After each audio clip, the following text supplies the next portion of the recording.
શ્રીમદ્ ભગવદ્ ગીતા અધ્યાય 18 શ્લોક 23 નિયતમ સંગરહિતમ અરાગ દ્વેષતઃ કૃતમ અફલ પ્રેપ્સુના નિયતમ કર્મ યત તત સાત્વિકમ ઉચ્યતે.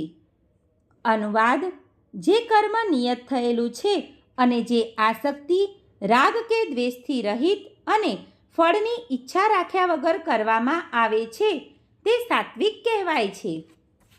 ભાવાર્થ: વિભિન્ન આશ્રમો તથા સમાજના વર્ણોના આધારે શાસ્ત્રોમાં નિયત વ્યાવસાયિક કર્મ જે નિષ્કામ ભાવે અથવા સ્વામિત્વના ભાવ વિના અને તેથી રાગ દ્વેષથી રહિત થઈને પરમેશ્વરને પ્રસન્ન કરવા માટે આત્મતૃપ્તિ વિના કૃષ્ણ ભાવના પરાયણ યુક્ત થઈને કરાય છે તે કર્મ સાત્વિક કહેવાય છે.